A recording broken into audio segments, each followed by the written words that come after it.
Shalom. Welcome to a journey through the world of Mussar. This is our fifth class, and we have been talking about this idea of Middot, soul traits, characteristics, inner virtues that stem from the idea that we have a neshama that is pure. So daily we read Elohai neshama shenatata bi tahorahi, that the soul that God placed within us is pure. And the way we nurture that soul and cultivate it and take care of it and water it like a garden and make it grow is through our behavior, through the traits of our midot, our soul traits reflect the purity of that soul. And we can tarnish our soul by acting improperly as well. So as we talk about Mussar, a Jewish practice of self-spiritual realization, this is part of what that means. That spiritual realization has to do with our midot and our actions and so forth and so on. So that's what we've been talking about. And we've looked at the midot of anuvah, the importance of humility, savlanut, the idea of patience, bearing things, waiting for the outcome and being steadfast, the idea of hakarat hatov, gratitude. It says in Pirkei Avot, who is rich, one who is rejoices in their lot. And we've talked about menuchat hanefesh, this idea of equanimity.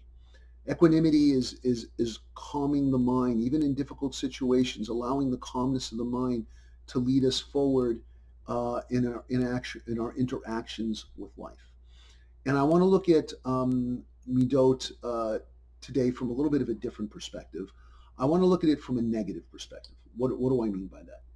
So in the theory of yin and yang, which is a Chinese philosophy, there's this theory of dualism, that competing forces of the universe are interconnected, related, and interdependent upon one another. And in the same way, our negative and positive midot coexist. So what that looks like in Psalm 1, the very, very first verse of Psalm 1, it says, happy is the man who does not walk in the counsel of the wicked, or stand in the path of the sinners, or sit in the den of the people of iniquity. But those who delight in the Torah of God, they meditate upon it day and night, and they're planted, and it's like a tree being planted next to the rivers of water that gives life, and so forth and so on. And you see these two pictures in the psalm. If you embrace what is not good for you, if you embrace what is bad or is blameworthy to yourself and to others, it can have the results would not necessarily be good. But if you embrace something that is a higher value, like Torah, or your a philosophy, or something that is redeemable, something that is redemptive. That's the word I want. Redemptive. There's a value. So but bad and good exist in this world. You can't escape the bad more than you have to choose to embrace the good. So with that, I want to talk about something called haga'ava, which is pride. So we talked about anuvah, which was humility, and this is the opposite of humility. But when we talked about humility, we talked about good pride. So I don't want us to get confused here. There is something called good pride. You have pride in a child. Your child does something of great accomplishment, and you take a parental pride in what they've done. Or you've accomplished something in your life, whether you finish a degree program, or you're excelling in your career, or you're a medical doctor and you saved somebody's life. There's reasons to be thankful. There's reasons to be prideful in your craft.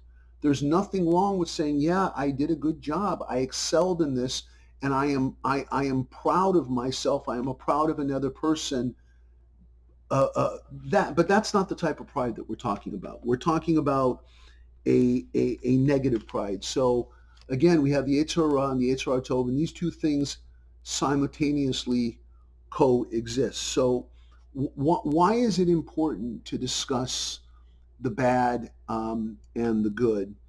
Um, so it's important because without the bad, it's really hard to recognize the good, and without the good, sometimes it's hard to not recognize the bad. We can look at the story of Adam and Eve, for example. When Adam and Eve were in the garden, it says that they were naked and unafraid.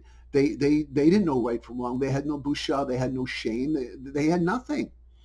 And so in the story, when the serpent came up to them and started talking to them, why would it even why would it even cross their mind that this snake was doing something bad? They didn't know bad.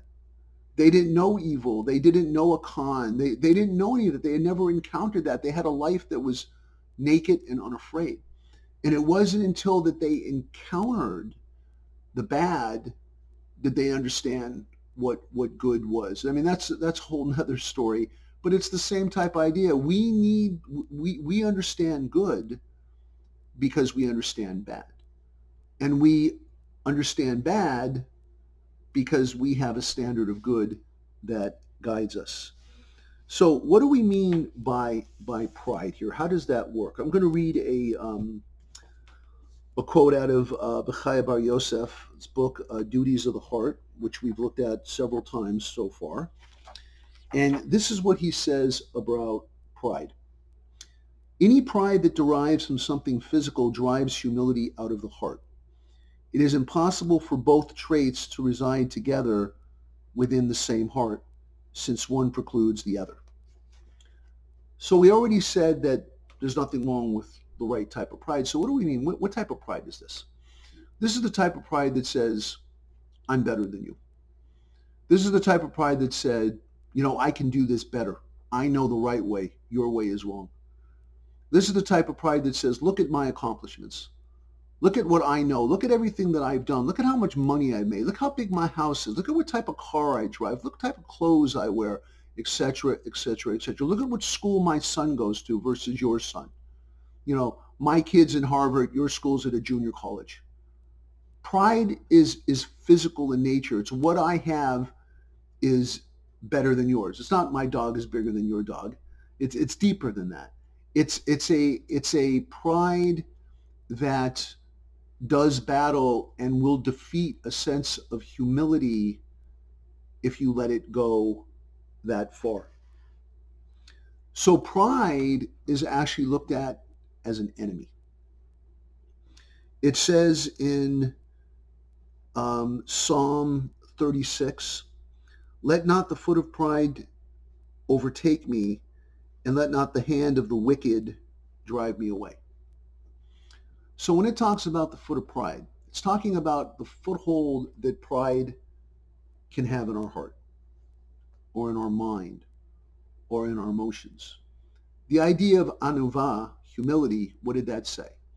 That said that we're all like. Nobody is better than one another. That when you look at yourself in the mirror, you understand the lowly spirit that you have. Not as a doormat, not as somebody to be walked on, but a lowly spirit in the sense of you are equal with all people. You are not better than anybody. You all are Betzlim Elohim, all in the image of God, and therefore there is an equality to all living people. And understanding that is the basis of humility within. And then it comes out in soft speech, a gentle spirit, and not needing to take revenge, although you may have the power and even the right to exact it. So in the Parsha this week, Emor says an eye for an eye, a tooth for, it says a break for a break, an eye for an eye, and a tooth for a tooth. And there's a whole discussion about that, where we're talking about retribution and holding people accountable, not revenge.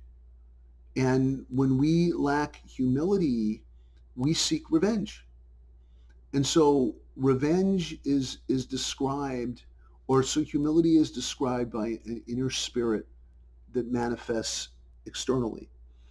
When pride overtakes us, it's like an enemy. So what does an enemy do? An enemy plots, an enemy destroys, an enemy devours, an enemy conceals, an enemy does not want our good, but seeks our harm. If we allow pride to overtake us, we will operate the same way. We will seek our betterment over other people. We will seek our honor, who is honorable. It says in Pirkei Avot, one who honors all people. When we put ourselves above others, when we exalt ourselves above everybody else in this world, and we think the world revolves around us, and that's how we choose to live, that is a foothold of pride. And it never ends well. If you think that you're owed something, if I think that I'm owed something, and that's how I live and that's how I operate, it will end poorly each and every time. So that's what it means. It says also, it's in Proverbs, uh, pride goes before destruction and a haughty spirit before a fall. Pride, negative pride is is not a good thing. And negative pride needs to be removed from our hearts, needs to be removed from our minds and our spirits. If we operate in pride, we tarnish the purity of our soul. The very idea of justice that comes from Torah begins with this idea of, again, the equality of people. Once pride comes in, people are no longer equal. You cannot, and that's why Bechaya Bar Yosef said that how did he word it here? It is impossible for both traits to reside together within the same heart, since one precludes the other. You cannot have negative pride, which is blameworthy, not praiseworthy of another, but blameworthy, and humility, which seeks to see oneself lowly and honor others. They cannot coexist. I think we all try to make them coexist, but part of spiritual growth is we have to recognize that they cannot coexist. And we saw this in the story of Korach. In Proverbs 29, it says, "A man's pride shall bring him low, but he that is of lowly spirit shall attain honor." Korach wanted honor, but his honor came from the sense of feeling equivalent to Moses. He needed to have a place of honor within the community of Israel that destroyed his sense of humility. And because of that, well, in the story, the ground opens up, there's a big earthquake, and people are swallowed alive. So we learn from there what could potentially happen when we allow pride to earn our life. That, again, we already said it, it can be destructive. So how do we separate pride? How do we keep pride from getting a foothold within us? So in Pirkei Avot, where Moses receives the Torah from Sinai, he hands it down to Joshua and to the elders and the prophets and the men of the great assembly. And it says there are three things that they were to concentrate on. They were concentrated being fair and honest with the role of Torah, being deliberate in judgment, that they were to make many disciples. And the last one is Va'asusiad LeTorah, that they were to build a fence around the Torah. So what does that mean? Well, we've all heard the expression, fences make good neighbors. And that is true. Um, Having a fence, having a boundary, again, that has to do with the idea of order. Seder, which is also a midot, having order of our lives, our spirits, our souls, our understanding. You know, when God created the world, um, he took nothing, he took chaos, and he gave it order. So having order is really important. So the fence creates order. What does that look like? It says also in Pirkei Avot that the oral tradition is a fence protecting the Torah. Simply, on Shabbat, we light candles to earmark the beginning of the day. Some people might not use a pen or a pencil on Shabbat. They don't spend money, unnecessarily. They don't go to restaurants. They don't go to malls. They don't do anything on Shabbat that they don't do on any other day. In my tradition, I don't shut the lights off on Shabbat, but I've met some people on my journey who are more orthodox and more traditional, that when they talk about turning the lights off, there is a beauty to it that gives Shabbat a special day back in nature from the busyness of the world that we're in. So the fence of the Masorah, the fence of the tradition, helps to protect the words of Torah. Tithes are a fence in protecting wealth. Some people have been blessed with large amounts of money. And what tzedakah does, what tithe does, is it gives you, for those of you who have that type of extra money to spend, um, the a way to use the money in the best way you can without allowing the money to affect you with greed and power. And you don't have to have a lot about money. It goes the same with my money. If I don't spend my money right and I use it selfishly, I can get carried away. So the fence of charity um, is a fence. The fence. So tithe is a fence around wealth, and then there is the tithe. The fence of protecting wisdom is silent. So when it talks about that in Proverbs, that it's better to say nothing than to say something. And in the Christian Bible, it says that the tongue is like the tongue is like a rotor, a propeller, a router. There we go. Tongue is like a router that sails a ship. That what comes out of our mouth and the things that we say are very powerful and can be very harmful. We've heard of the book Words That Heal and Words That I forget the name of the book. Words That Hurt and Words That Heal. That's it, by Rabbi Joseph Telushkin. It's a tremendous book. The things that we say carry a lot of weight. So we build a fence. So in the same way, when it comes to this idea of pride, we can't get rid of pride.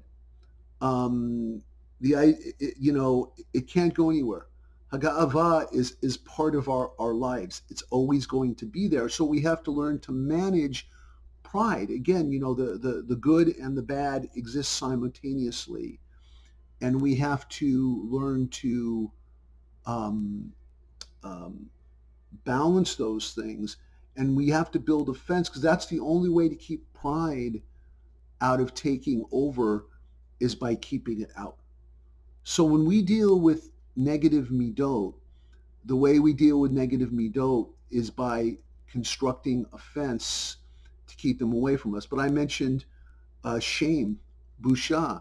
Shame is a negative midot that could cause us to act in tshuva, to return. There's the midot of being miserly, being cheap. There are so many negative traits that we have that we need to um, be able to confess exist.